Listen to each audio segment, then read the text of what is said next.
Good evening, everyone, and welcome to the Worlds Collide Ladder Tournament League Thing Grand Finals. I am one of your hosts this evening, Javinator, and I am joined by Fantastodon. Fantastodon, how is it going this evening?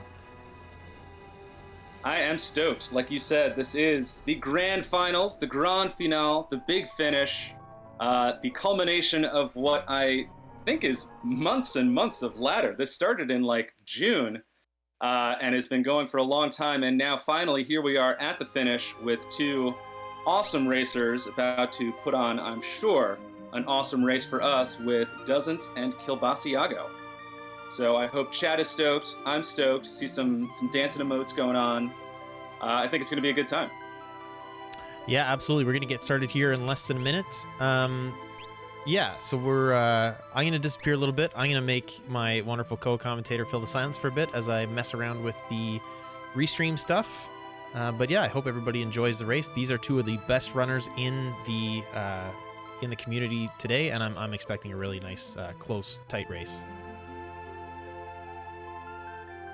Very true. Two great runners, and two runners that I think have really grown as Worlds Collide runners over the course of the ladder. I'm pretty sure both of these runners were in the Coliseum, which was the tournament back in the spring, but have definitely come into their own as really top tier Worlds Collide racers, and of course that is borne out by the fact that they are here in the grand final. We have Doesn't with this lovely sandstone finish, and Kilbasiago with some Sunny D Orange Crush, and here we go.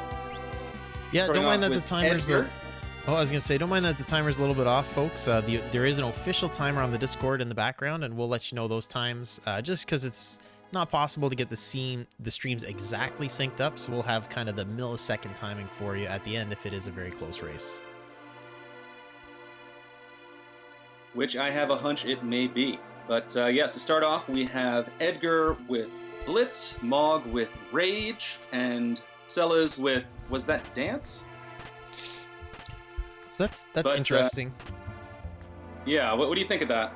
Well, I find it interesting that we have these two runners with these things, because when you get something like Dance and Rage on the board, it's really important to have kind of a deeper knowledge of what's going on to know which ones are valuable and when they're valuable. So I think it's really cool to see kind of this high-level race between these two racers who have to deal with kind of, I'll say, higher-level commands.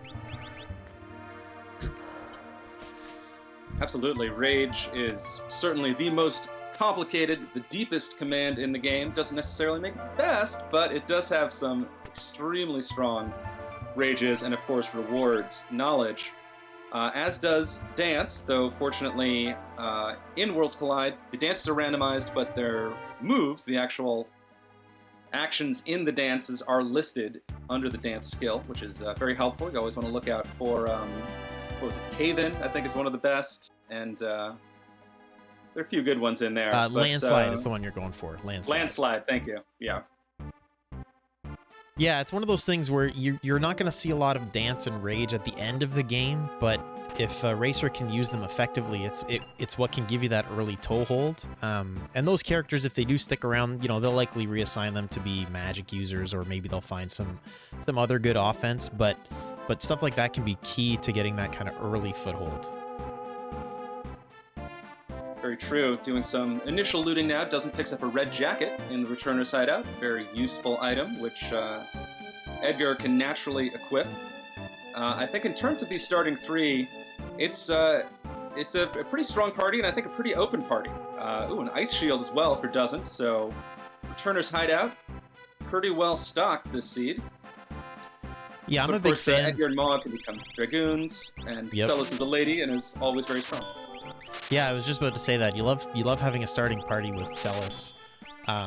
Any of the Celis, Terra or Realm have great equipables. Edgar's got great equipables, so it's nice to have him there as well.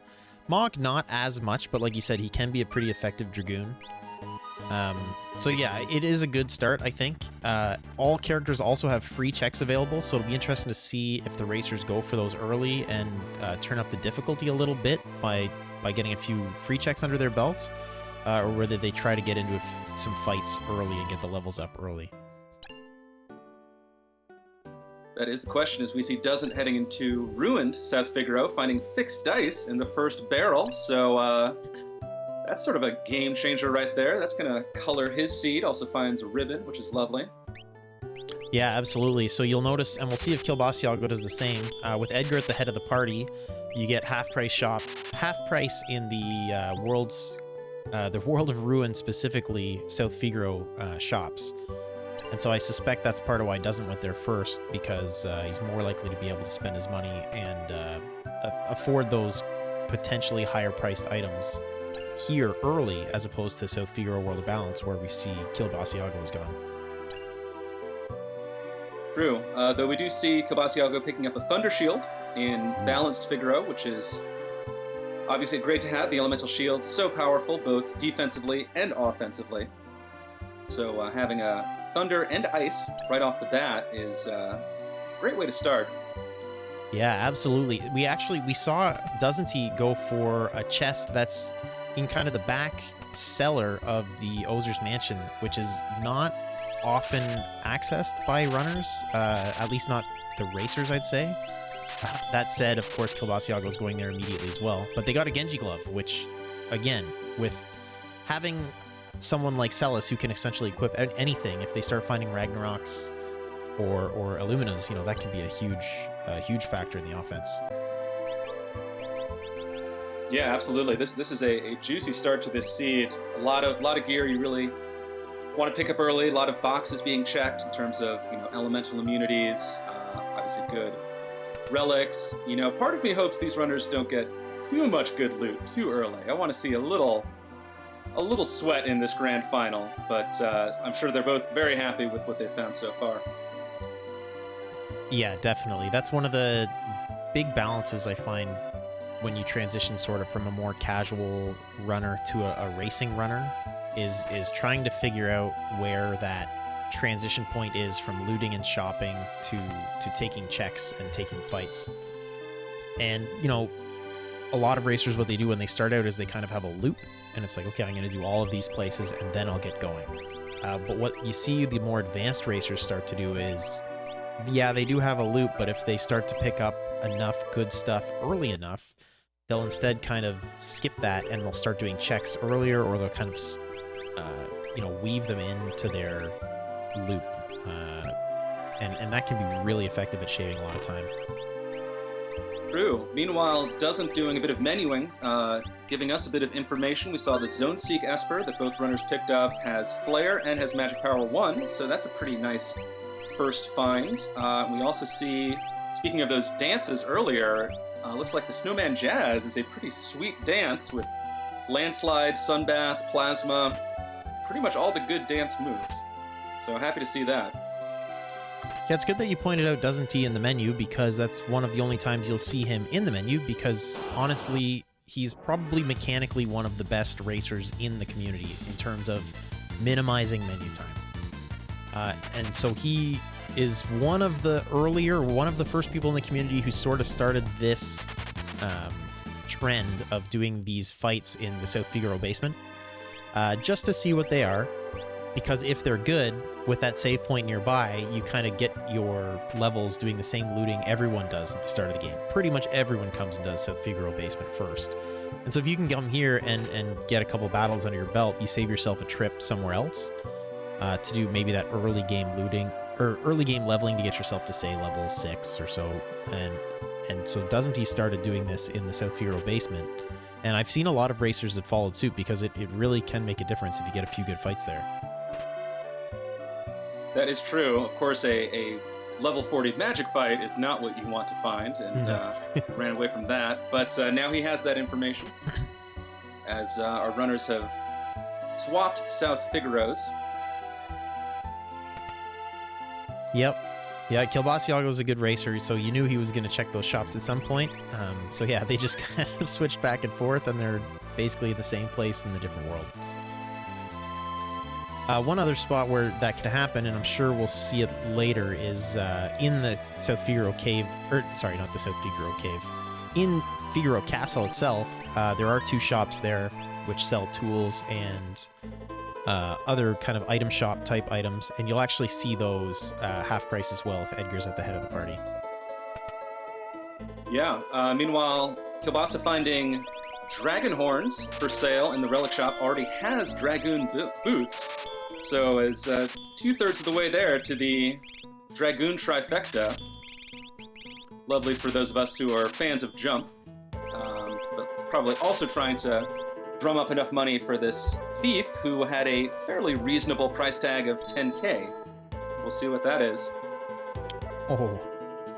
Well, I think your fears of a quick seed are coming to fruition here. We've got Illumina's fixed dice. Whoa. We've got Dragoons available with experience eggs. I'm expecting this to go real quick.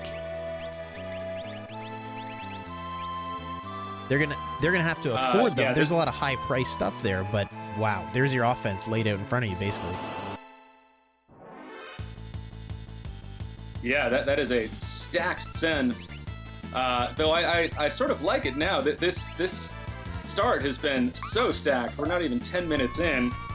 I have to imagine both these runners are feeling a little worried that this is going to be a jet seed, and they know their opponent's going to find the stuff that they find. Wow. So probably not feeling as comfortable as you'd think with all this high-end gear around. Wow, so we saw Kilbasiago sold the red jacket, which is an interesting play. A lot of times you'll see players hold on to that Merton defense, right? Stuff that absorbs or nullifies fire or wind. And so a lot of times that'll get held on throughout the game, and he sold that to be able to afford that Illumina, so we'll see if that bites him again later. Yeah. Meanwhile, we see Dancer Celis doing work and then dying. Dark Forces, not fun enemies, but obviously doable at this low experience scaling.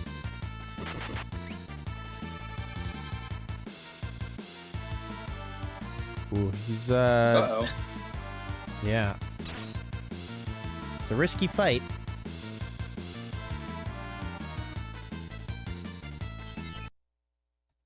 But yeah, I like what you were saying about Oh, there's the reset. I was wondering why I lost sound. Because I'm restreaming, I hear the sound a little bit early, so I was worried the stream dropped there, but just saw Doesn't He taking the reset. But what I was going to say is one thing that's interesting, like you said about this being a jetty seed and both racers realizing it's a jetty seed, is that might force them to start playing riskier, right? Because they've got to shave that time because they know they can't use difficult encounters as a barrier between them and their opponents. Yeah, absolutely, and I'm sure both runners feeling a little bit of pressure from being in the grand finals, being in the culmination of this really months-long ladder tournament. So we'll see how they perform. I got a glimpse of Mog's rages on Doesn't screen. Looks like Mog has all the goodies. I saw Stray Cat there. Oh, wow. Yeah, Stray Cat, I believe, I'm not sure if he'll do it because it's a little bit slow, potentially, but Stray Cat coupled with, even fixed dice, that multiplier applies, and you can end up doing crazy damage. Oh, yeah. My favorite non-optimal build is Stray Cat offering snipers. It's just so satisfying getting those huge sniper procs. Oh, and the sound it makes, that shh, when the sniper makes the proc, I'm with you. That's great. It's a great weapon. So we see Kilbasiago going for an early Edgar check here, and he sees Gao. Well, it'll be interesting to see if he goes for the dragon or not. Dragons are not required in the seed. They are scaled, so they can basically be taken at any point, but they're time-consuming. So it'll be interesting to see if he maybe takes that fight early with the experience egg to give himself a big jump, or whether he leaves it behind and tries to save time by not taking that extra fight. Yeah, he could definitely go either way with it, and I can see the pros and cons to both. So we'll see what he does, assuming he can get through the tentacles room.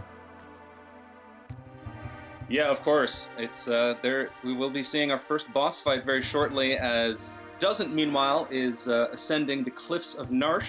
Going to do Mog's check, and we'll get a peek at the Kefka at Narsh battle as well. See if that's something interesting. Yeah, I would typically lean a little more towards what Doesn't is doing. I'm surprised neither of them got Edgar's Throne. I know it's popular to get it between kind of Edgar's World of Ruin checks because of efficiency, but it's also a free check that can kind of change the direction that you go and maybe not even send you that way. So I'm surprised neither of them took that. But yeah, we see Terra on the screen on Doesn't screen, which is a great pickup. Uh-oh, best girl alert. Yeah. That is very exciting. Ooh, or an Air Lancet, you know, it's tough. Oh, he went with Terra. Good call. Yeah, those tough decisions. That's why he's a top runner. Ooh, a Terra with lore. Potentially a strong Terra if she's got something good already. There's a question in the chat, Bimshwell, about what is the sniper supposed to look like? I have no idea. I thought it was basically a big... You know when you fold paper really tightly and it becomes really hard? I basically assumed it was that. And then you throw it at them and it's basically like chucking a hard rock. But I honestly don't know what it's supposed to be. I have no idea what it's supposed to be. I've actually, in a previous race I commentated, I asked chat that very question and got a few different answers and a lot of question marks. What is sniper? It's a mystery. It's a fun weapon. And there we go. Grand Train available on the Terra lore. My god, this seed is ridiculous. Wow. So if I didn't know we were like was mentioned, running the grand finals on easy mode. No Jeez. kidding. No kidding. So as was mentioned in the chat, yeah, this could be very quick. We saw Kilbasiago picked up Gao, like we knew from the Tentacles check, and just grabbed Marvel Shoes, so it's a dead check at the throne. Yeah, doing some Edgar shopping now as Doesn't is working through the Kefka at Narsh battle. I'm sure we're going to see the sweet soldier skip. Very impressive. Yeah, not too hard a trick once you got the timing down. Anybody who's looking to practice that, feel free to hop into the Discord because we got lots of friendly people with some good tips on how to do that if you're looking to score some tips like that.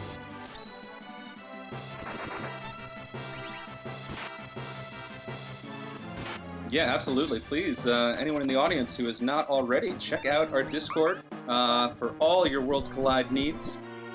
We have Seeds of the Week. We have many different fun events and discussions going on. And obviously, we'd love to have you. One thing I just remembered in terms of Terra and Grand Train is also the first Esper they picked up is a magic power Esper. So if Terra wasn't strong enough out the gate, they can build her into a magical terror, as Doesn't runs into Niles and Fraser Crane, the Crane brothers.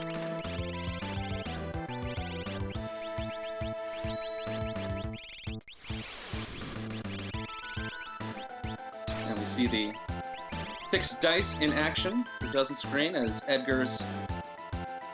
Wow, yeah, Terra does have all the good lores. Has Grand Train also has Blowfish, which is a little cheaper and will do very substantial damage at these early levels. Yeah, I really like it if you can find an early economizer when you have a lore user. I know economizer is not kind of the most... It's not the best thing. Like, a lot of people who've played through vanilla are like, oh yeah, I got a gem box and an economizer. I was doing double ultimas. It was awesome. Don't get me wrong. That is awesome. But in races, a lot of times you'd rather have someone equipped with, say, earrings so you can up the damage as opposed to the economizer to lower the MP cost. That said, early game, when you have someone like Terra with, Grand Train available at level sub 10, an economizer can go a long way because you can just chain those Grand Trains back and forth, and it basically helps you clear anything early game.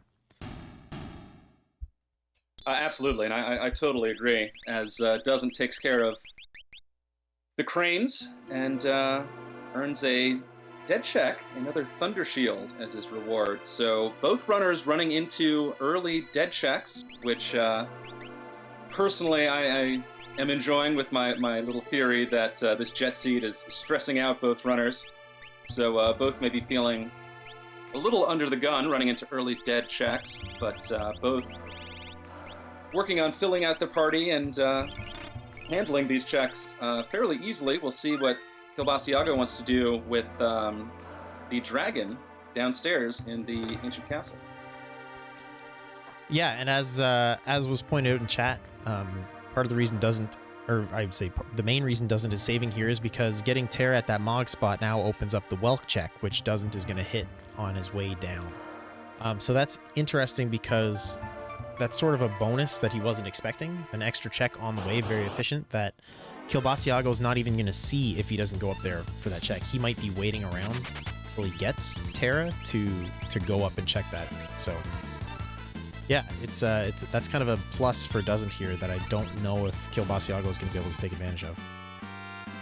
That's true. Kilbasiago, meanwhile, taking on a dragon, the blue dragon, which is doesn't play nice with some of his elemental immunities. Probably was hoping for maybe an ice dragon with all his ice shields, but we'll see how he does in this fight, as Doesn't finds Umaro hanging out in Narsh, how appropriate, and running into Dullahan. Yeah, Blue Dragon's never one that you like to run into. There are some that are definitely easier than others. Blue Dragon has kind of like water and wind AoE attacks that are very strong.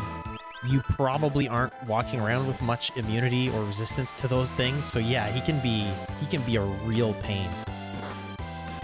And we see that with what's happening with Kilbasiago. Yeah, Aqua Rake. Ouch. Yeah, he took this fight for the experience, I'm assuming. He's going to try and get as many people up as he can, but I would not be surprised if he kind of settles for some dead party members here.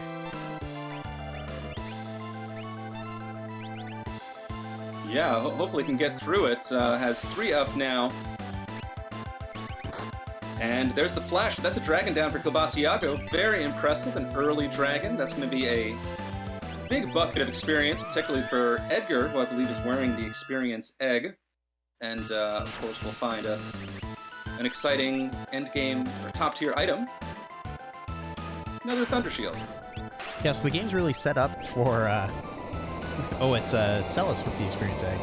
The game's really been setting us up for that Merton offense, so I would not be surprised if we end up getting some super powerful Esper coming up with Merton on it, the way this seed has kind of been setting itself up. Yes, indeed. Kilbasiago finding the Palador Esper at the statue of the ancient castle. Meanwhile, Doesn't make short work of Dullahan, picks up the Yeti. Shockingly, does not include the Yeti in his party. Interesting. Yeah. But, takes all types. And that was a very efficient Narsh check for Doesn't, finding, obviously, as you said, Terra at the Mog spot, finding another character behind Welk, and interesting to see where he goes next. Yeah, and Umaro, everybody laughs and jokes about how bad Umaro is sometimes, even though a lot of us have love for the Yeti in our hearts. But really, him opening up that extra check that would have gotten to peek at going up to Kefka at Narsh there in the World of Balance. Again, that's another kind of series of efficient checks where there's a dragon if Doesn't chooses to fight one, as well as the Tritalk check and now the Umaro check. So a really potentially efficient path is opened up for Doesn't, given the path that he's taken that is not as clear yet for Kilbasiago. So we'll see if he ends up following in his footsteps later. That is true, as Doesn't is working through the sealed cave check, one of my favorite checks, because A, it's free, and B, it has a bunch of treasure chests.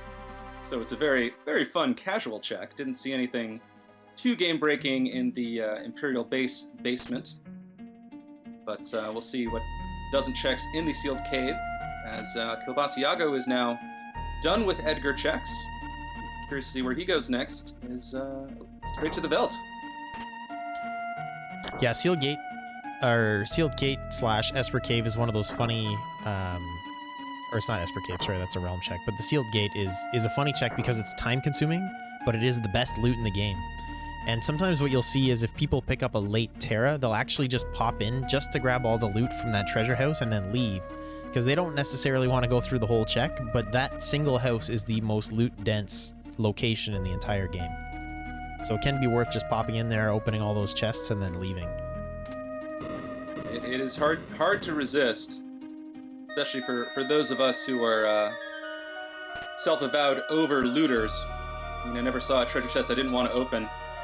Meanwhile, Cavasiago has worked Intangiers into his monster pool, so I had to smoke bomb away from an Intangier in the Veld. The first class and rat battle will be much easier for him. Yeah, definitely. You can see him kind of like regretting some of his choices here. Jump can be dangerous on the Veld because you don't want to accidentally land on whatever shows up, and then Rage is definitely dangerous for the same reason. So I'm wondering if he regrets putting Gao on the bench instead of Mog in this case. Not that it makes a huge difference, but I hate it when you're sitting there floating over commands not knowing what to do. I know that feeling, as Dozen approaches the end of the sealed cave, finds Go-Go! Oof. Everyone's favorite mimic, the best mimic in Final Fantasy VI. Yeah, That's about all you can say about it. Yeah, I think Dozen's getting a little sick of finding characters here, but with him dumping 3 players off of his party, that means he's very likely going to do Go-Go's check immediately. Yeah, as you saw him taking everyone out of the party, just going to have solo Mog working through the Go-Go's cave, just to make it easier for the Zone Eater to eat him. And that's another Intangier for Kilbasiago. Frustrating.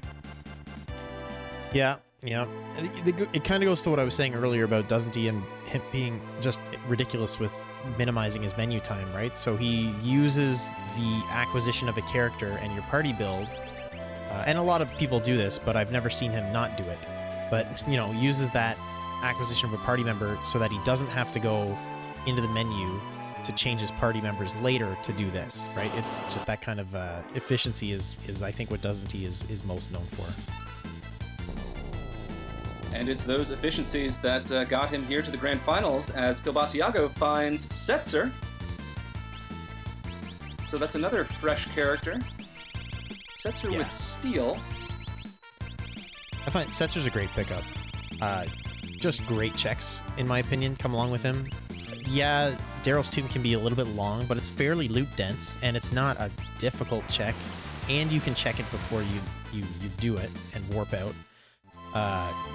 Kalingin is right there, free check. And then Doomgaze, likely Esper or item. And after you check it, you don't have to worry about randomly running into it anymore. So I love picking up Setzer just for the checks.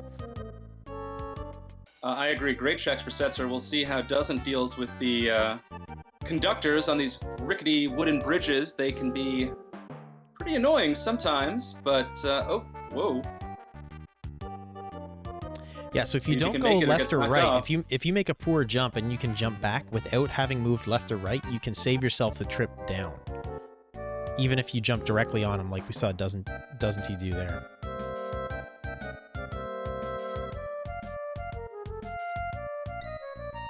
Alright, trolled a little bit, but not too bad. So he's through the most annoying part of Go-Go's cave, now on to the second most annoying part, the giant insta-death stone ceiling. Ooh, and I just saw Kilbasiago checking his Espers because he got Phantom a little while ago, and Phantom has Life 3 on it, so he does have his calmness protection already, which is nice. That is great to see, definitely. A load off when you are able to check that box, and yes, a second experience egg Doesn't finding in the Go-Go cave. So the seed is not letting up with the generous loot. Yeah, that's huge. As Kilbasiago taking on Tentacles in the Sky. Tentacles, occasionally annoying fight, can be a very deadly fight if you find them early and you don't have 4 characters, because they'll just snatch you and eat you. But Kilbasiago should have the tools to take care of this, and I'm sure has the game knowledge to know the various weaknesses and absorptions of the particular tentacles. And we do see a Dragoon Mog popping off. Always fun to see that. Yeah, I cannot remember the tentacles' weaknesses for the life of me, other than bottom left is instant death vulnerable. But, plug. We do have some great guides on the wiki, the ff6wc.com. Head there. There are monster guides and boss guides that tell you all of their weaknesses, hit points, steals, all the good stuff. So come check that out for sure. Yeah, absolutely. I'm sure I can speak for many people here in saying that I've played the vanilla game of this a lot over the years, but I have learned so much about Final Fantasy VI since joining the Worlds Collide community and watching some races and reading up on the wiki. It is such a deep game, and when you're really able to sort of put that knowledge to work and, you know, beat up a boss with some particular weakness you've never heard of before, it is extremely satisfying. Looks like Dozenti's having a little bit of a weird glitch, which I have had before, and I don't know why, but I have had this glitch before where you just kind of are walking, the sprites are walking on top of the foreground and the background in some parts of Narsh. I can see it's confusing them a little bit. It's just something that happens sometimes. While this randomizer is, in my opinion, in great shape, we are still messing around with, programming in the background. And when I say we, I mean our single amazing developer, Atmatech. Yes, all praise to Atmatech, as looks like Dustin's going to take on a dragon of his own. Runs into the Ice Dragon, Vanilla Ice Dragon. That's fun. Hopefully he doesn't get too frozen. This can be a occasionally frustrating fight. Yeah, absolutely.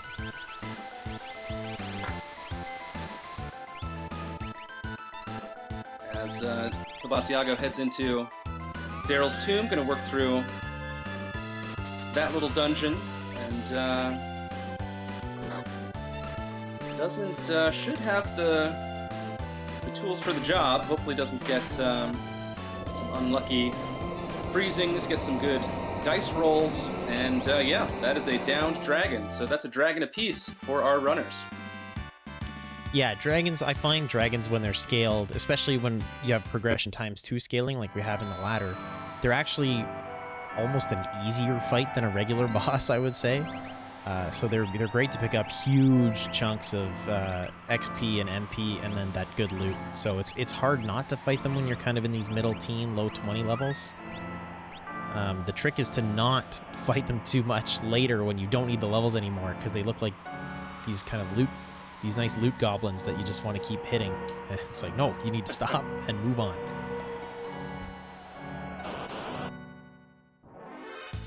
But yeah, as you said, good time to take on a dragon, particularly with 2 experience eggs.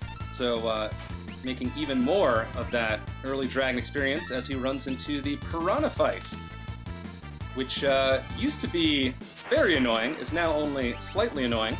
But there is a random timer that has to progress. Piranhas will keep appearing no matter how many you kill. They are all worth 0 experience. And eventually, the piranha boss will show up. So meanwhile on Kilbasiago's side, we did see that he beat the Doomgaze check, and unfortunately it was a dead check, leaving him a Minerva, which is great, but not what he's looking for. And so now he's proceeded into the tomb, like we mentioned before, and fighting the Ifrit Shiva fight. And one thing I wanted to mention is that he probably won't do it here because he's well equipped for the fight, but there is an interesting glitch here when they switch from Ifrit to Shiva, which is allowable in the ladder tournament, where you can actually run your whole party can run away in between that transition if you're paying attention. So it can be handy if you run into a really tough Ifrit Shiva fight that you can't get by. Yes, indeed, as we have sync boss kills on our screen. Kilbasa picking up Locke with natural magic, doesn't finding an offering. So a dead check, but probably the happiest he'll be with a dead check, particularly when he has those fixed dice on Celis. Yeah, definitely. We'll see how much he takes advantage of that. I know fixed dice are a bit of a point of contention amongst the racers in that some of them find them slow and will not use them. Others think that it's a great kind of base, non-elemental damage. Some think it's too luck-based. It'll be interesting to see if he uses that offering combo with the fixed dice, and if he does, we'll see if he uses it for long. We shall see as Gabasiago working through Ruined Narsh. Sorry, you were saying? Oh, I was just gonna say, I know I'm sort of in the situational bag, we'll say, with the fixed dice. Gotcha. As Doesn't runs into Narapa the Rapa, who will cast Condemn, who has Reflect, so don't cast any magic. He doesn't have a big magic-heavy party, so should be able to tackle this.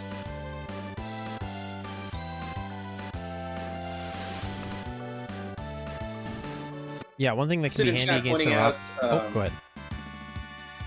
I just want to say, chat pointing out, Fixed Dice is one of the few defense-ignoring weapons in the game, and so will always have some use, just because having defense-ignoring attacks is so crucial to taking care of some very tricky bosses in Final Fantasy VI. What you were saying? I was going to say another popular option with the dice that's a little less controversial is doing what a lot of people call dragon dice and equipping the Dragoon Boots and the, well, speak of the Magimaster. But I was going to say equipping the Dragoon Boots and Dragon Horn with the dice, because while the dice do have kind of a fixed base damage that's based on your level and then the luck of the roll, multipliers such as the jump 1.5 times multiplier, things like morph that have the multiplier, those actually still apply to dice damage, and they can be more consistent because it kind of raises the baseline damage. Very true. Meanwhile, Cabasiago is facing arguably the hardest boss in the game, the Magimaster. Fans of FF6 know he will do wall change after every attack, will become basically immune to everything, but of course nothing is immune to non-elemental defensive during attacks. So that Flare will do work, Lock with fixed dice will do work. I think Kilbasiago has what he needs to take this on, if he can survive the magical onslaught of the Magical Master. Indeed, indeed. He's also got the Pummel available with the from the Blitzes, which is not great damage, but it's better than no damage. Exactly, and there we see Pummel in action.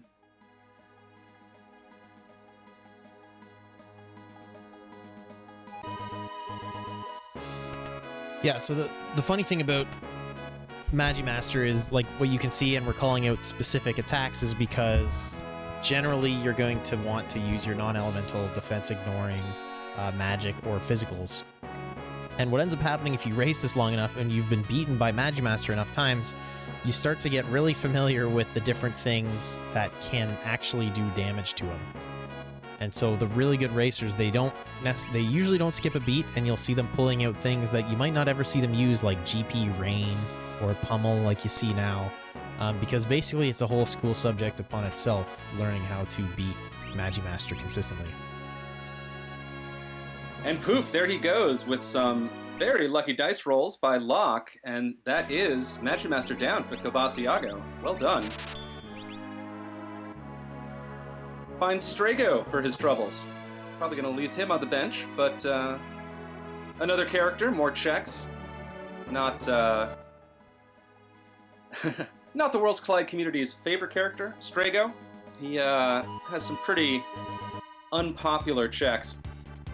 Yeah, he's like the opposite of the Setzer that I was talking about before, where Setzer brings along these great efficient checks, and Strago brings along a luck-based check, one of the longest fixed encounter checks you can have, and one where you have to run up and down a very long tower and you can only use magic. So not the most popular character. Also, his stats aren't particularly great. So yeah, Strago's usually kind of... Look at this. This is cool. Both our runners were diverged for the last almost half hour and are now synced in Magitech Factory. One of my favorite areas of the game. Got some sweet music, very unique environment. Be interesting to see, just the minor sort of routing differences as they are both doing sync MTech. Yeah, it'll also be interesting to see because they are similar level, but they have different offenses. It'll be interesting to see who gets through here faster. Not just from the leveling, but how the different offenses are affected by the different bosses. That's true. We will get to see basically a sync boss fight, so it'll be a fun sort of early gauge of the power levels of these two parties.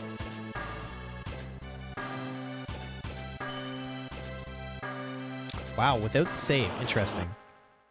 Neither of them. So I get it, because it's not a very long trip in, but a lot of times you'll see people do a safety save before the fight, and we see Goddess. Well, at least they got something easy. Oh my Goddess. This is can be a very tricky fight. Goddess has one or two very frustrating moves. If you use physical attack, she will basically charm your physical attacker. She will eventually cast Overcast, which starts a ticking clock that will turn all your party undead and annihilate you. She also will cast a bunch of Thunder magic. Of course, the seed has been lousy with Thunder shields, so both runners should have the protection to that. But, this is a statue boss. This is an end-game boss. We'll see how they do. And those Grand Trains made pretty quick work of, they're doing some massive damage there with Terra casting those. That's the power of Best Girl. And we see Kielbasa right behind him. So cool.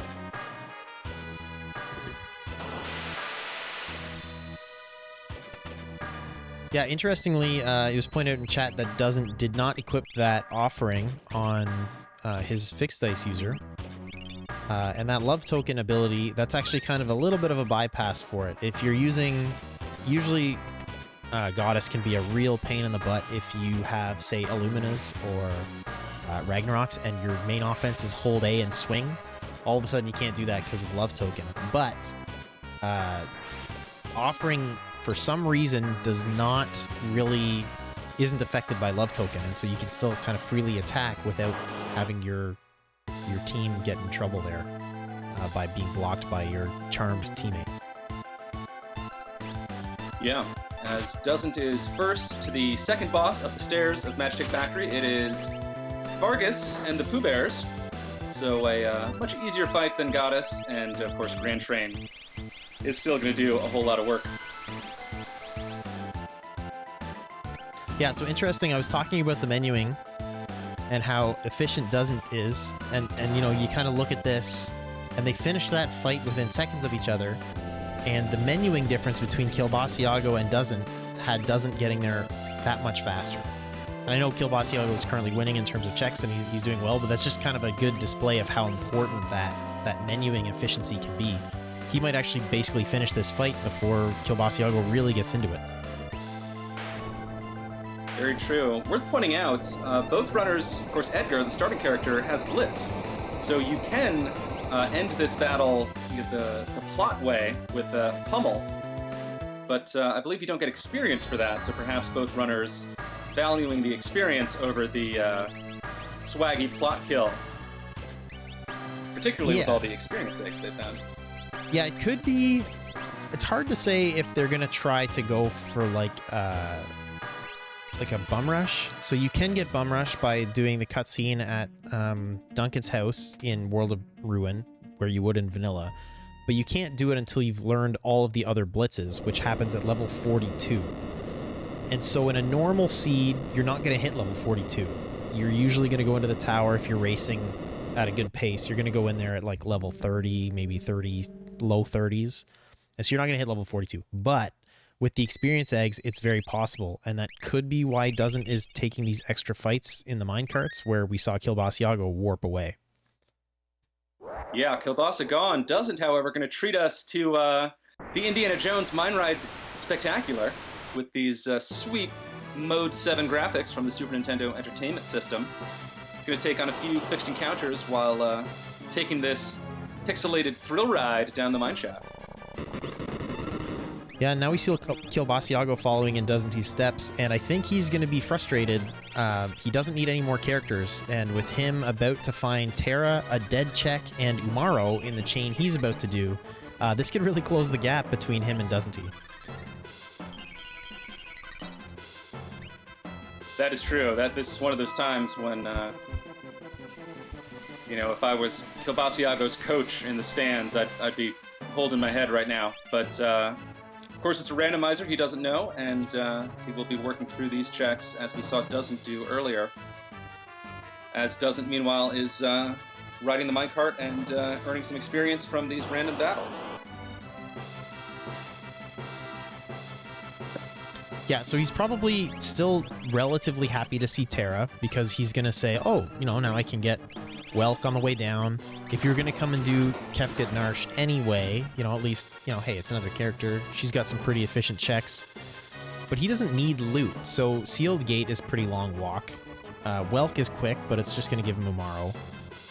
And then her other checks are still okay, other than Leet River, but, all of a sudden, she's not quite as great as she was.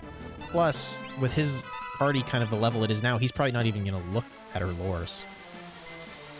That's what I was thinking just now. Yeah, he has a pretty set party at this point, so is not going to find out Terra's hiding a grand train in her skill set. But we'll see if using Locke instead will keep him viable in this race. Locke does have natural magic, so we'll be learning the occasional magic spell, and of course can naturally equip the Valiant Magic, which is always exciting to find. I guess maybe the best thing Kilbasiago might find if he continues down the path Doesn't took is finding that offering from the Triton fight.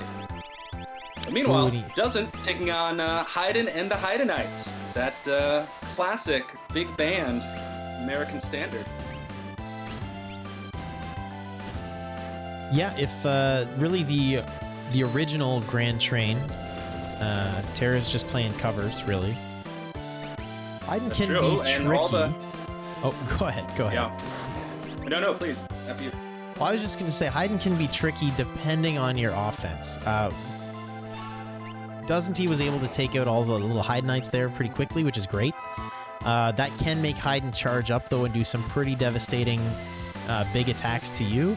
So he's really got to take him out quickly before he gets hit with a meteor or Grand Train of his own. And he does so neatly.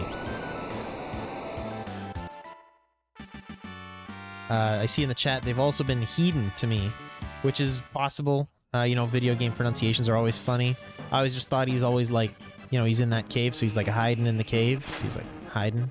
But it's probably not what it is, but yeah.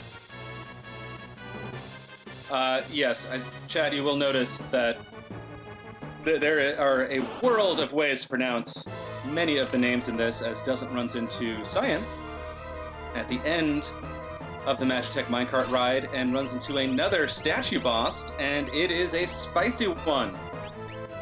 Yeah, so Cyan's not a bad pickup, because again, he's sort of like Setzer in that he's got those great checks. But yeah, Poltergeist is not the best barrier to get through. Poltergeist, another statue boss, so another endgame boss, affectionately known as the Spicy Chicken, because, he looks like a flaming hot chicken. Will drop the Aura Lance when defeated, which is numerically the most powerful lance in the game, so great for a potential Dragoon build. Yeah, and that's part of why you'll see... I was just going to say, it's part of why a lot of times you'll see Edgar or Mog, even though anyone can become a Dragoon, they have the guaranteed equips on those really kind of top-tier lances. So that's one of the reasons you'll see people kind of lean towards making them their jumpers as opposed to other characters sometimes.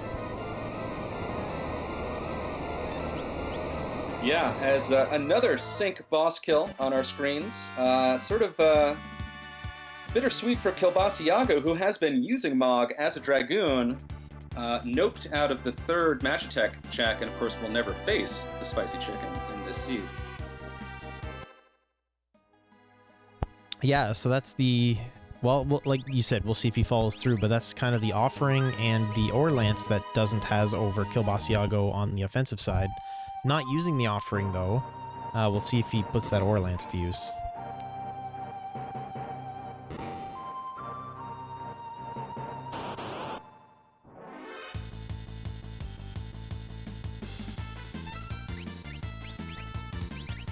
Yes, indeed. As, Vanilla Leader leading the charge at Doma Castle. Let's see how long Leader lasts.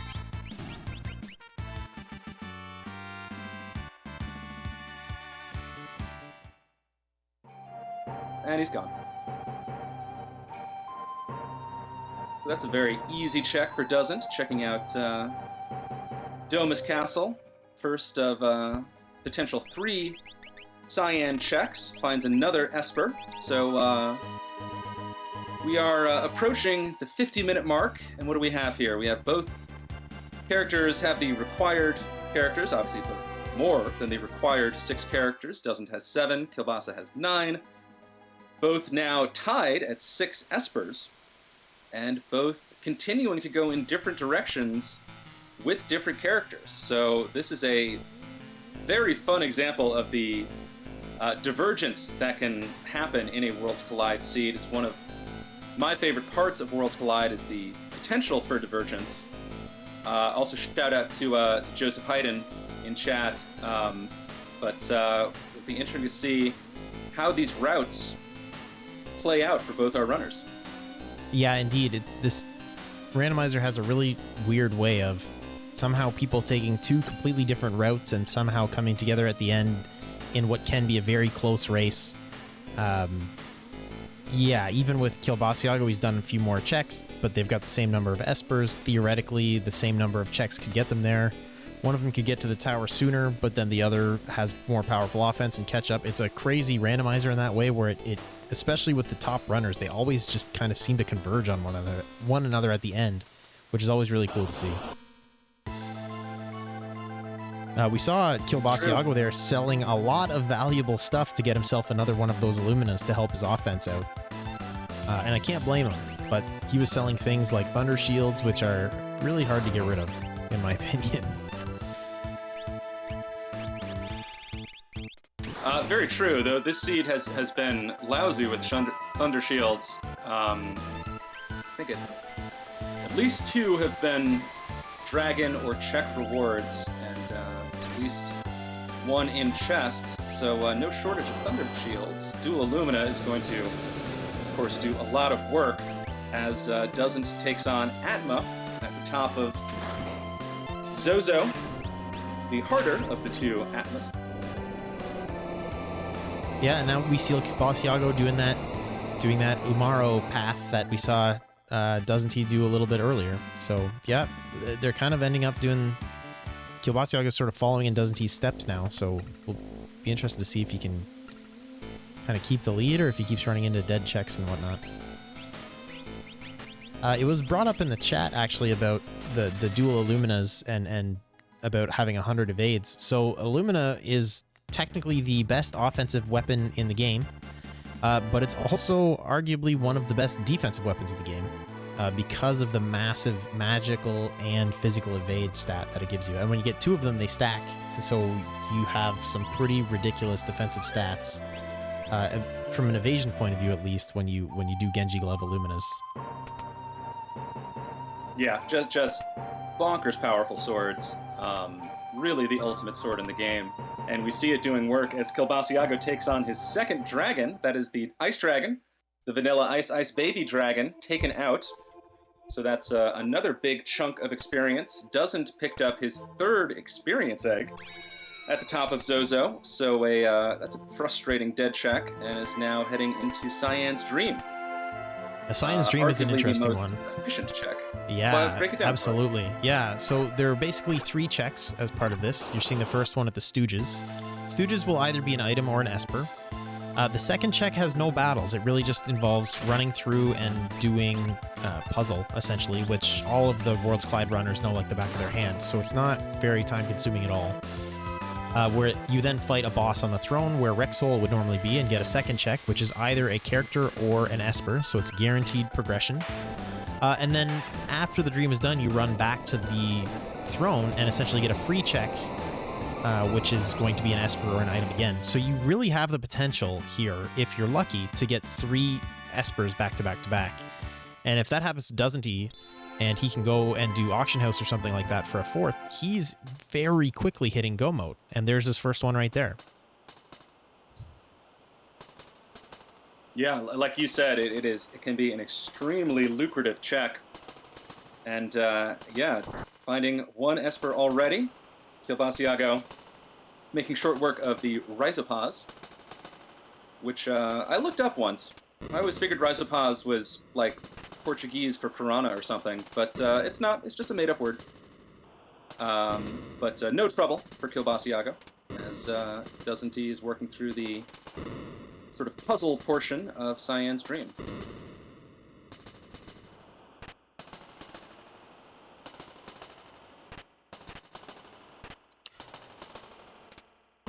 There was a question there, was that the Esper or the weapon? So when you receive that reward, in this case, it said receive the Magicite Ragnarok. And then there was kind of that like blue ching noise. So that's with the flash. So that's when it says the Magicite Ragnarok, if you see it, then you're able to, that's how you can know the difference. But yeah, otherwise it can be difficult to know. There's no real way otherwise. Yes, indeed.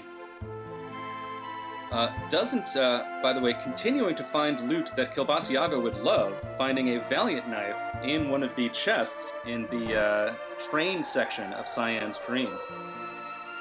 So that is a weapon that pairs very, very well with the offering that, of course, we know Doesn't has. Yeah, I'm really scared for Kilbasiago now. So we saw that that's a soldier as going to be the reward from the second check here, which is guaranteed Esper. So that brings Doesn't He to 8 for sure. Also, that Valiant Knife offering is crazy good offense. So he's going to implement that. He can't not, essentially. And then he's going to get his 8th and then potentially 9th Esper here, which is... Yeah, it's... Hopefully things... Kilbasiago could string a couple quick checks together and it keeps it really close. Yeah, and you know, just like that, Endgame can sneak up on you. As you mentioned, Doesn't is not far away from entering Kefka's tower. As Kilbasiago doing another one of Terra's checks, Ruined Mobliz. This is a fun check because you can see ahead of time what it is. I don't think he peeked. I think he just ran straight ahead. Risky play, but I get it. I was said in the chat, Doesn't He could end up doing some of the checks Keel did already. I do agree, but if Doesn't He... I don't know what Doesn't He will do, but being within the 2 Espers of 10, it's really common to see people go to the auction house and try to pick up their last Esper or 2 there. And so that's not something that you would do otherwise. Well, some people do. Some people pick them up early, but these 2 racers typically don't. And so, yeah. Yes, if he had to do checks to get his... I was just going to say, if he had to do checks to get his last 2, then absolutely he could run into some of those, the same dead checks and characters that Kilbasiago did. But once you get within your last Esper or 2, it's a lot more likely they're going to grab him from the auction house. Especially if the throne here has an Esper for Doesn't. That is a dead check for Kilbasiago. Not happy to see another set of fixed dice. Yeah. That is a Magicite for Doesn't. Took on the Ghost Train just now. Did I miss a suplex? Maybe I was looking the other way. Oh no. Or maybe Doesn't is just, you know, he's in finals mode. Is no joking. Straight to the finish.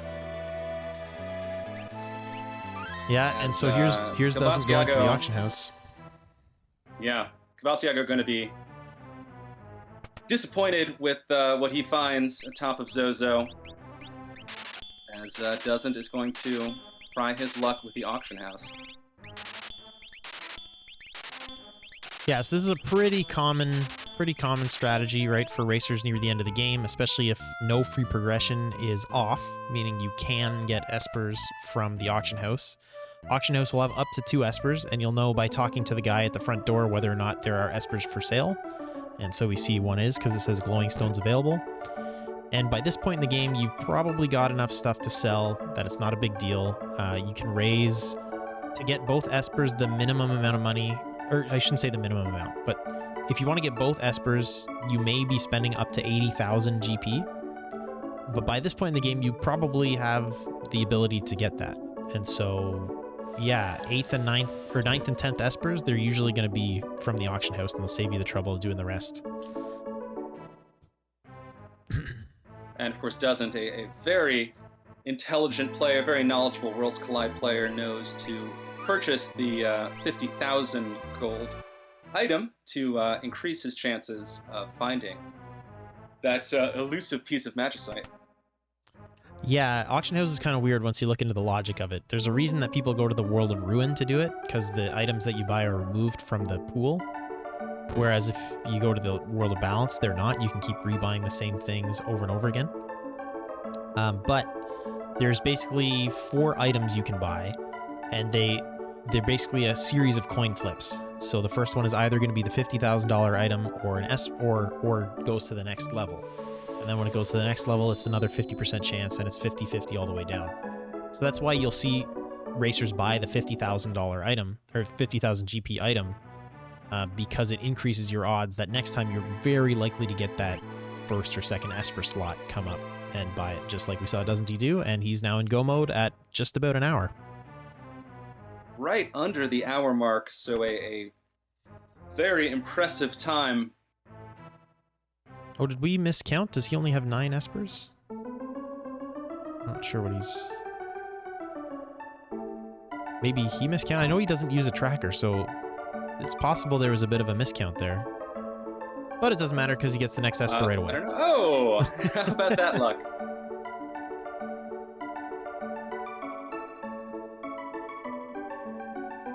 Basiago finds the experience egg. Yeah, a little late to be finding that. Immediately. Yeah, so I think we'll see Kilbasiago do much the same. It's really this second last esper that we need to see him get. So he's going to go through the sealed gate,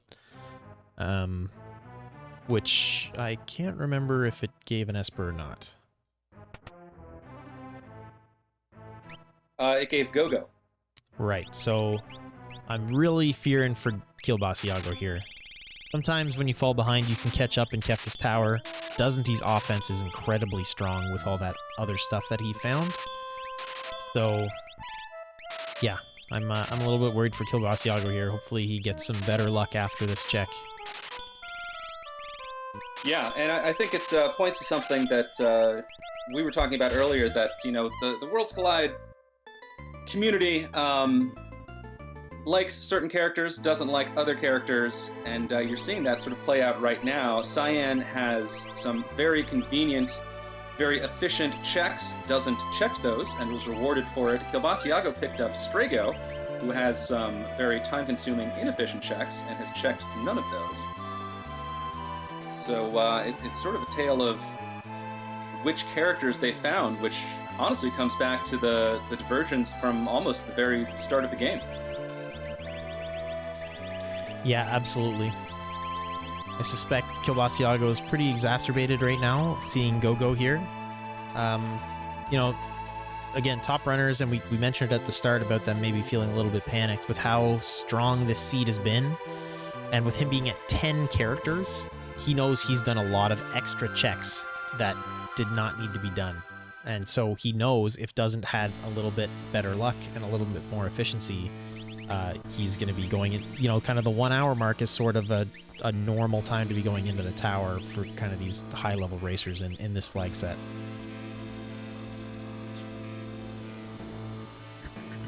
That is true, as we see Doesn't taking on the final dungeon of the game, Kefka's Tower. It is a behemoth of a dungeon at that. It is physically just takes a long time to navigate. There are many, many rooms. Obviously, you're split into 3 different parties, 3 different roads to take. There are, I think, 5 bosses to fight, a 6th optional boss, 2 optional dragons, and then, of course, the final battle itself, which is a 4-phase mega battle. So, game's not over yet. There is still a chunk of game for Doesn't to get through, but obviously he is in a commanding position as Kielbasa Yago takes on my personal least favorite check in the game, Ebbets Rock, one of the Strago checks. And he's just gonna blindly fumble around in the dark until he finds 15 pieces of coral for a mysterious talking treasure chest that wants to eat coral. It's 22 pieces of coral, I believe. Oh, I'm sorry, 22, yes. And you have to get the 22 minimum. If you talk to the chest and give it coral before you hit 22, the counter resets, which I didn't know the first time I did it. And I gave the chest hundreds of coral and got really frustrated. So make sure that you read the Wikipedia, or the wiki, the FF6 wiki, about what is required for the different checks, so you don't do that and get frustrated with this amazing randomizer early on. Yes, indeed. Kielbasa through pretty efficiently, runs into Welk, which is no trouble at all at this point, as Doesn't is about to take on the first boss of KT with, I think, just Edgar and Gogo. As we see Welk already down and Funbaba on screen. Yeah, Funbaba, not a particularly difficult boss, typically, but he's very tanky. He's got lots of hit points for his level. And so if you're not set up for the physical defense, if you're not set up for the bolt defense, he can give you some trouble, usually early game. At this point, though, he's basically just a big pinata that you keep hitting with your Valiant Knife Stick. Yes, indeed. Should have no trouble with that. Kielbasa Yago, Ebbets Rock was a dead check. It was another pair of Marvel shoes. I don't know how many of those he's collected over this run, but is now heading up to Fnatic's Tower. The wrist breaker of Final Fantasy VI, got to navigate many, many, many, many flights of stairs to find out what's at top. There's a question in the chat. Are there missions that need to be completed prior to taking Kefka down, like in Final Fantasy IV free Enterprise runs? Not exactly. The way the randomizer works is you need to collect a prerequisite number of characters, espers, and maybe dragons. Dragons are not always required. Technically, espers aren't always required either. But you have to get kind of those prerequisite number of characters, espers, and dragons before you're allowed to enter the tower. So while there aren't, say, specific missions that need to be completed, you do need to hit those goals before it'll let you land. The dragons themselves are actually a little bit different because there are 2 dragons in the tower. The dragons actually stop you. If you haven't collected enough dragons, you'll be stopped on the way to the switches, which is where Doesn't is actually going right now. And so crossing this bridge that he's crossing right now, where Terra's standing, you won't be able to cross that if you haven't done enough dragons. So that's probably the closest thing it comes to kind of doing a mission for this randomizer. Correct. Yeah, and those are the requirements that we have been tracking all seed as Kielbasa Yago runs into old Daddy Llama at the top of Fnatic's Tower. Should not be a problem for him. Dedaluma, I think a pretty fascinating boss, has, I think, by far the most complicated boss script in the game. He goes through several different phases, has a bunch of different attacks, but it doesn't really matter because he's already dead. Yeah, he's one of those, like, sigh of relief bosses in Worlds Collide, I think, just because of how your party's made up and the kind of state you're in before you take boss fights. He's one of the easier ones in the randomizer, as opposed to maybe in the base game. But yeah, for sure. There's some bosses that you see that make you cringe, like the Goddess and the Poltergeist we saw before, and then there's bosses, if you run into Dedaluma in the tower, you're definitely breathing a sigh of relief. Yes, indeed. Meanwhile, Doesn't runs into Senor Behemoth, who's, I would say, kind of right in the middle in terms of bosses. Curious if chat has any thoughts on what the mysterious SR stands for in SR Behemoth. I've always said Senor, but I'm open to other thoughts. Do you have a theory on that? I'm a Senor man myself. There's also Senior. I like the Strontium one. Shout out to the elemental periodic table of elements nerds out there. We got Sir Behemoth, Sister Behemoth, Spinach, Rag. Oh my god, it's been Sister Behemoth the whole time. I had no idea. Yeah, they could be... Yeah, it's a mispronunciation. It's Sir Behemoth.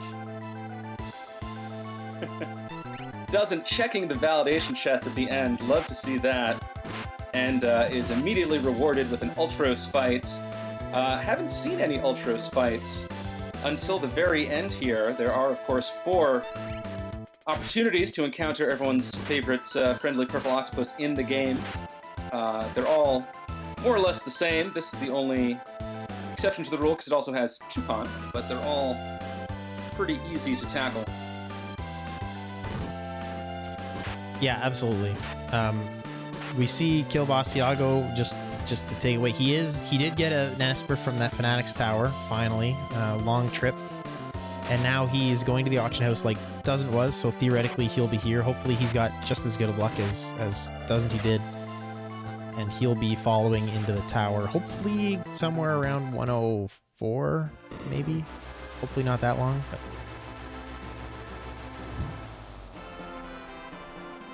That's quite a gap to make up if he does.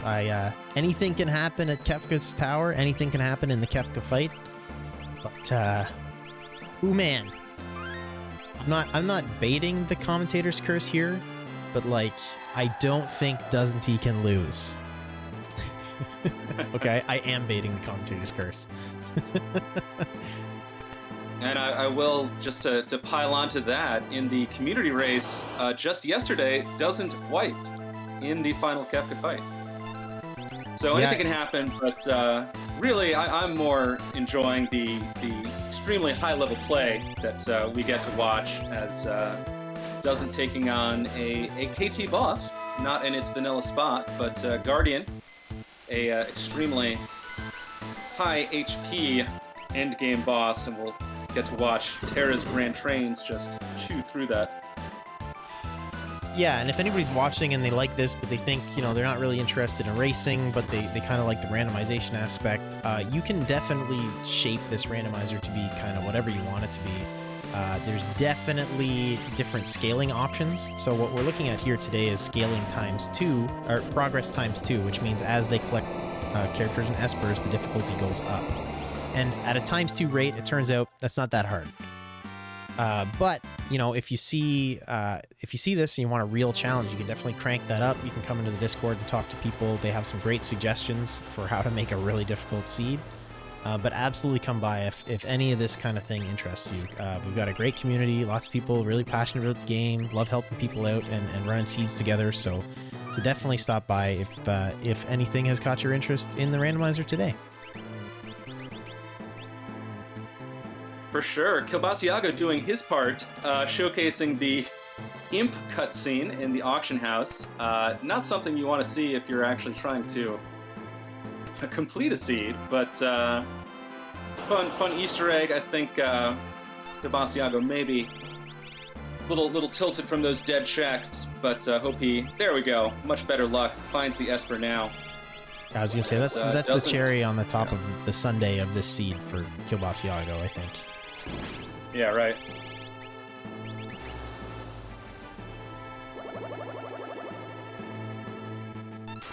Meanwhile, we got a tri-talk going on over on Doesn't T's side, which can be a bit of a pain if you're not set up properly. That said, he's got Celis sitting there with, I think, Fire 2. I don't know why he's swinging his Illuminas. Maybe he ran... What just happened? Did he run out of magic? Or did he use a Fire Rod? In trouble, but... Oh, you know what? If he used a Fire Rod and didn't have any, so that's actually a great display of what can happen with a boss like Tritok.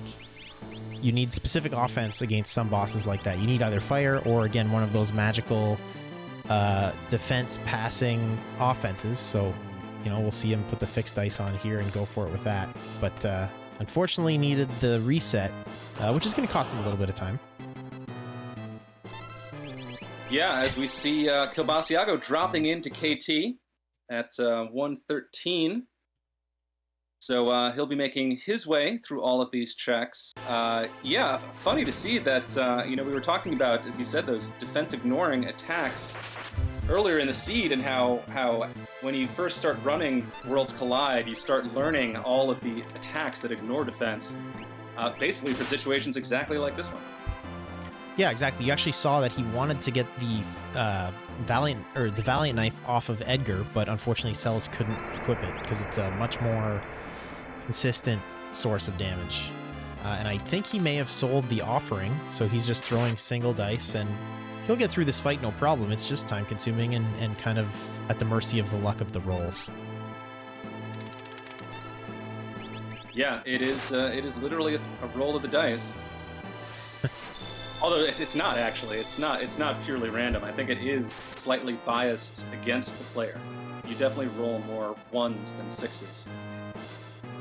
Oh, but it doesn't really matter because now Celo's got frozen. Wow. Wow. It'd be interesting if he uses the fire rod on Celis. No, he didn't. Maybe he's already used it. So the frozen status here is awful. It lasts seemingly forever when you're in a race, and there's no way to remove it except for using fire spell on yourself or having the enemy use it, which Tritok is not going to do. So yeah, Doesn's just gonna have to sit here and watch the game for a little bit. Cyan's dead, Celis is frozen, Doesn't is twiddling his thumbs, and Kilbasiago is working his way through Kefka's tower.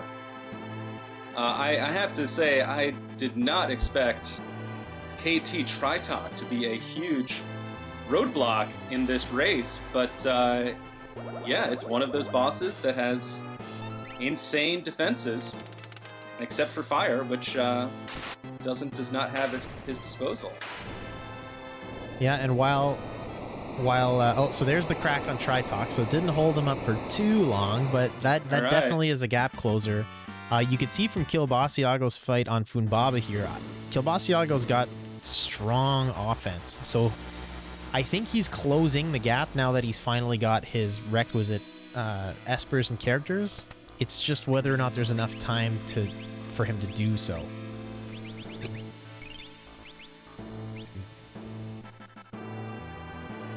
We shall see. He's entered the tower at least 10 minutes behind. I think closer to 12 minutes. But these races do have a way of sort of rubber banding back, closing together at the end. And it's really all down to the final fight. I think that was Dozen's last boss, so he should be good to go. Yeah, absolutely. Like it, we were kind of joking about it with commentators curse and stuff, but there are sequences of moves that can happen that can be just really unlucky and difficult to deal with in the Kefka fight. And while Doesn't is seemingly very prepared, high levels, good offense, it is true, anything can happen. He could have one of his strong offensive members get hit with zombie, for example, on tier 2 and take out the rest of his team. He could have his whole team frozen by an end cross. A couple bad meteos on tier 3, some bad luck on some calmness timings. There's a lot of stuff that can go on there. So while it is unlikely that Doesn't will fail here, this is not a foregone conclusion. It is not, though for my money, I think it's much more likely that Doesn't puts on a clinic of exactly what you should do in this 4-tier final battle, which I find very enjoyable to watch as well. Taking on this 4-stage final battle, starting with This big beefy guy at the bottom has 2 arms, has a head, and there's a certain way you want to, certain order to kill them in. You would like to kill the head and the long arm first, kill the short arms, the little fist, last, because the other 2 have very painful counterattacks. And Doesn't offering Edgar, of course, does not target, just swings wildly. So it'll be up to Celis and the rest of the party to make sure they're focusing down the elements of these tiers that you want to focus on first. Yeah, absolutely. The most dangerous one is if you don't kill the head first, it will cast Quake, and Quake can do a very good job of taking out your entire team if it's killed last, which can be devastating in Worlds Collide because you probably only have 4 strong characters. So he's taken out the long arm, I believe, which is vulnerable to instant death and break, but he just powered it down, and he just took out the head, so now he's got no worries there. And Doesn't doing something that's very smart with his Edgar. While Edgar's at 6 HP, which is not ideal, he does have another character using the True Knight to protect Edgar from physical attacks. And so that's helping him able to maintain Edgar at that 6 HP, which is going to make him do massive damage with each of those Valiant Knife swings. Yeah, absolutely. That is a big brain play from Doesn't, already through the first tier, on to tier 2. Perhaps the most complicated of the tiers, or certainly has the most enemies to target. The one over on the left, named Magic, casts a whole lot of magic. You'd like to mute him, if possible, though I have not seen mute on any of the Espers. I haven't caught all of them, but I don't think that's an option, so he may just have to brute force this tier, which I think he's very capable of doing with so Grand Train. I was going to say, he's already taken out Tiger, who is probably the most threatening for his type of offense in terms of interrupting his run. Basically, if Edgar gets hit with a muddle... Oh, well, hold on. Okay, so I was going to say, if Edgar gets hit with a muddle and then does one of his 4-swipe Valiant Knifes turns on his team, he can pretty much instantly wipe out his team. And so... that would be terrifying. Yeah, so taking out Magic so you don't get muddled anymore. He's already taken out Tiger, who can zombify him. You get past those, and he's in pretty good shape for this tier. But those are the main dangers here.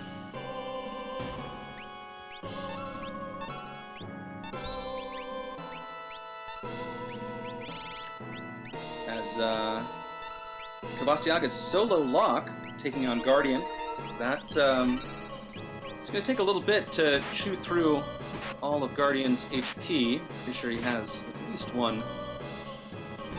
Oh, using the fixed dice instead. All right, so should get through that eventually, as Doesn't takes out Hit, the big blue fella, using his 10-hit on-death attack. Mog doing his job, protecting the Valiant Knife user from attacks. And it's on to tier 3.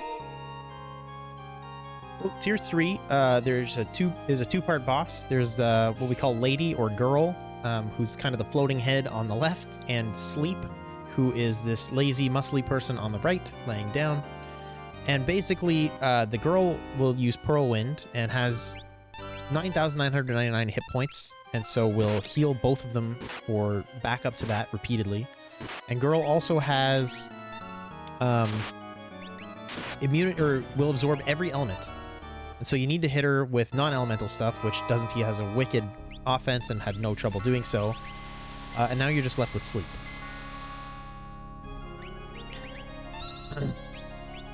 And Sleep has about, I don't know the exact number, but about 38,000 hit points. And after you do 28,000 when he's in his last 10,000, oh, there goes Terra. Only takes the one though, so he should be fine. I was gonna say, there goes Kilbasiago taking a wipe from Guardian.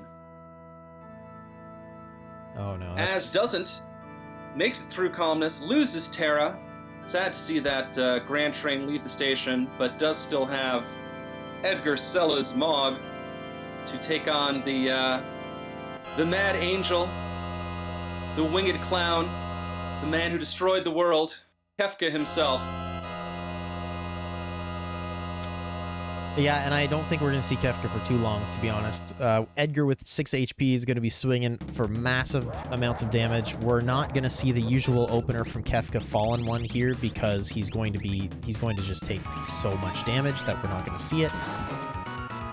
He may go straight into a Goner, which will have Doesn't swinging again, and I think this is a 2-turn Kefka, to be honest.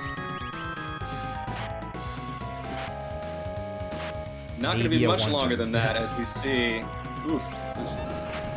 Dual Illuminas. The basically max power Valiant Knife, dropping a little over 20,000 damage there.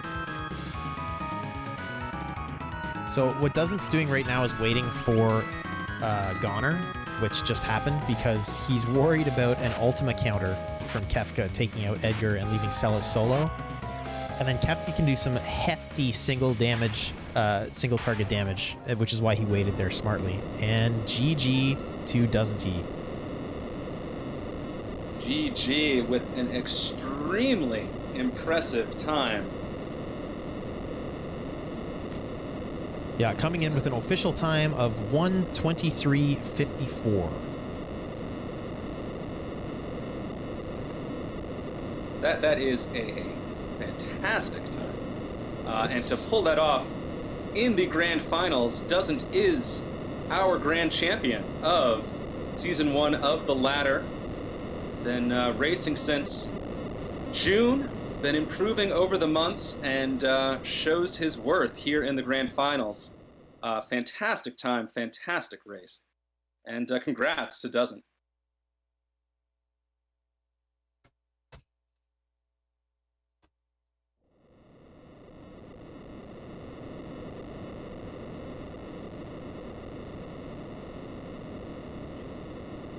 Kibasiaga, meanwhile, is... Oh, sorry, I just want to mention Tri-Talk, but what's that? I was going to say we're just trying to get Killboss or Doesn't in here for an interview, and yeah, it looks like Killbossiago is going to forfeit. There, I can understand finishing it out, but I totally get the play. There's still a lot of tower left, and so I think he might play the seed out, but from an official point of view, he's forfeited. So yeah, good game, GG to our champion of the ladder, Doesn't. And like I said, we're just going to see if we can get him in here for an interview. So there he is. Congratulations, Doesn't. GG. Thank you. That was a very well-run race. Do you have any comments or anything that stuck out for you? Ridiculous seed. Just random Valiant Knife in area that I wouldn't have gotten to if I had been intelligent. And then at the last minute, I find Illumina's in Jador's shop. Just check this. Maybe I can find snipers here and abuse my huge level. And nope, have Illumina.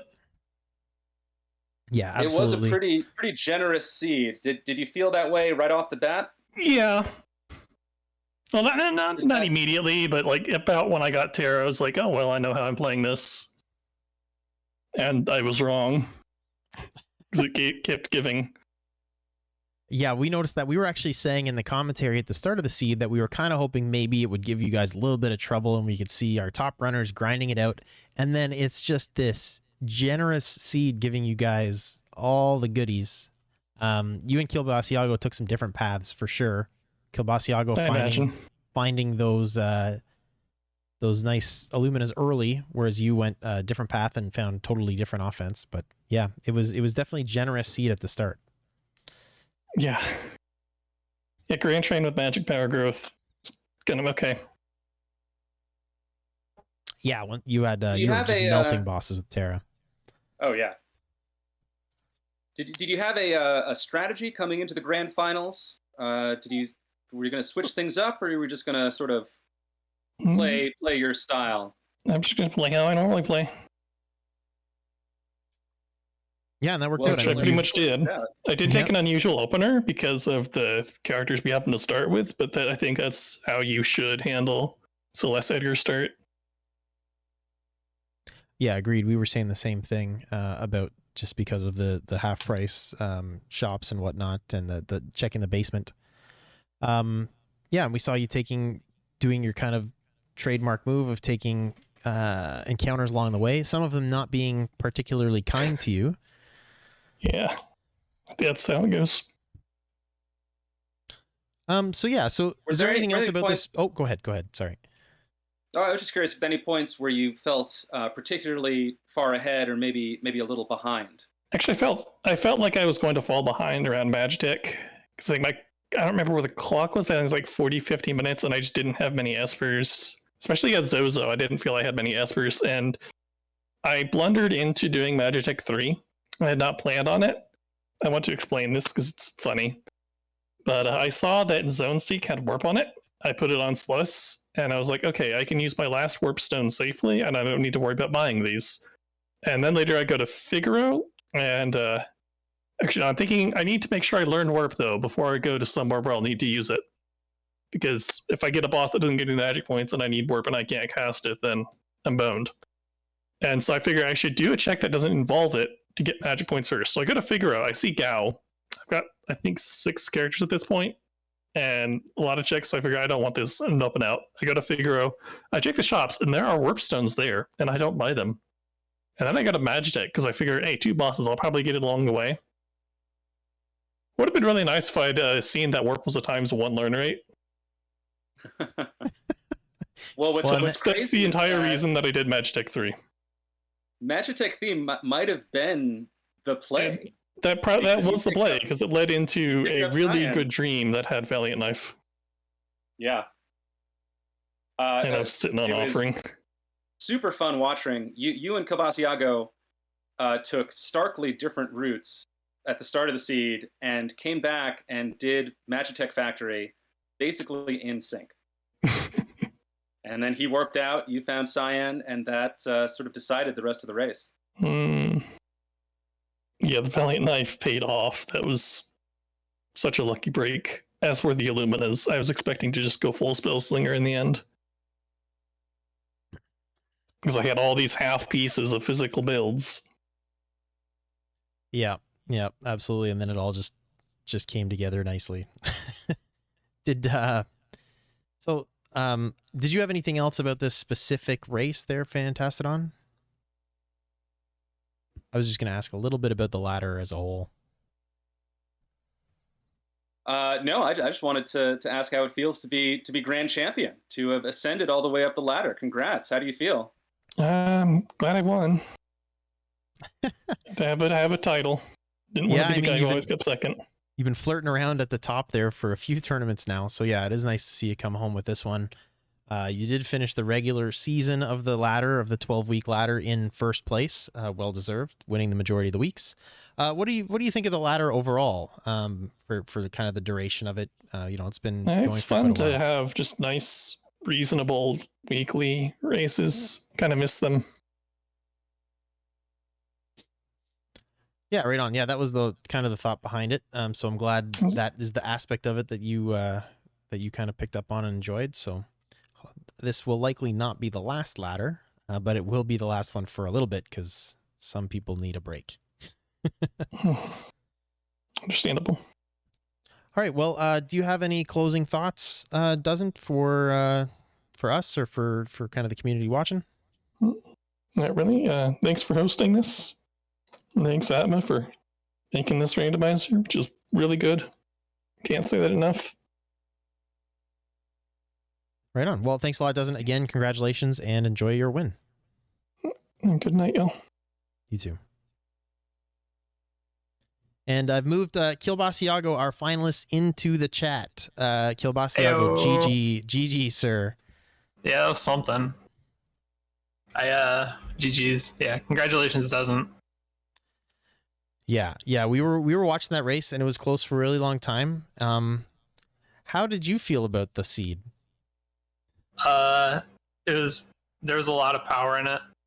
Like the fights were really trivial. It was just like a pathing thing. I think I made a huge mistake by putting Locke solo, but that's another thing because clearly, even if I routed like a god, there's no way I would have beat Doesn't if I die 5 times to Guardian like I did.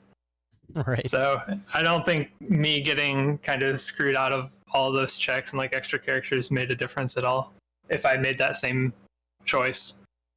Yeah, that's a fair observation. That's fair. Yeah, there was Yeah. you guys were very close. I would say, and we were just talking about it right up to Magitech. And Doesn't took Magitech 3 and got Cyan and had a pretty smooth path to Espers from there. Ooh. And you did not, and you just kept getting dead checks and characters after that. And I think that was really the differentiator in the middle of the seed where kind of that separation started happening. That makes sense. It is what it is, right? It's gonna happen. Yeah, absolutely. So I've been taking over the mic for a little while. Sorry. Fantastic. Do you have any questions for our finalists here tonight? Yeah, well, I mean, first of all, congratulations for making it to the final. It was a great race. It's been a great ladder. I was curious if you had a particular strategy for the finals. Did you change anything up, or did you stick to what works? I think I played pretty standard. I don't think I did anything too out of the ordinary of how I usually play. Just like do my normal looting path. If I feel strong enough or with good abilities, just go. That's what I did. I don't know. I think honestly my huge mistake was probably just not doing MTech 3. I was on the fence about it and didn't realize what awful checks I had after the fact, so I probably should have just done it. But it did end up being the play because Doesn't was doing Cyan checks when you were doing Strago checks. That's basically what it came down to. But that feels way worse than what Jav said. Yeah, and I'm pretty sure Cyan gave 3 Espers. Yep. I'm pretty sure the dream was the dream. The dream was the dream. That's unfortunate. Yeah. So like honestly, watching you guys race was great because you were both you had powerful offenses, but totally different powerful offenses, which I think was awesome for us to watch. You guys were cutting through bosses really well. And then, it's the nature of a randomizer. Unfortunately, like you said, it was a mistake. I mean, it's pathing, right. So it's hard to say. But I don't really, think MTech 3 was any worse of a check than any of the other ones that I had, given where I was already at the start of it. And I was, like you said, cutting through bosses like they were nothing. Right. Yep. That's all I had about this specific seed. Did you have anything else about this race in particular, Fantastodon? I'm always curious, and maybe this is a little too wonky, but I think an Edgar Sellas start is sort of interesting in how you plot out the very early looting. Did you feel that way as well? Sometimes I'm on the fence, like if it's really worth going to like the Figaro Castle, and I'll do it probably about half the time. Like going to the Figaro Castle early, get up on like consumables and check out that. I think it was a dead check this time, but I just decided not to do it. I don't know. That's probably the main differentiator. I went to South Figaro, the World of Ruin South Figaro, and bought some stuff there. Just did a little extra looting. That's about the only change it really makes, I guess, for me. Gotcha. Now, I just wanted to ask you about the ladder as a whole. So, like we said, congratulations on coming second in the whole thing. It was pretty long, 12 weeks plus a quarter and a semifinal that brought you here. How did you feel about the ladder overall as a tournament or event or whatever? Yeah, so I think it's a little long. Like, I know we took a couple of breaks throughout it, but even like 12 without the finals I think that just ran a little too long. Keep in mind, I was also doing the draft thing, which took about the same amount of time almost. I'm a little exhausted of it all, but I think the ladder was really great. I like playing the same flag set. It's like, I think that's probably why I did so good, because I did a lot of practice early on, and I was like, okay, this is how I want to play it, and then just ran with it. It worked pretty well. Yeah, it's one thing, like, it was long, for sure. And one thing I noticed as kind of an observer, because I wasn't participating, is it was long, which can be bad, but it was also interesting watching players grow. So like yourself, not that you're new per se to the community, but I noticed myself, at least, like, if you look at your times and positionings, I think from kind of the week one all the way into kind of the later weeks where you were always like fighting for the top, you know, I think you see a lot of growth there throughout the tournament. And I think there were a lot of players who had like a similar growth.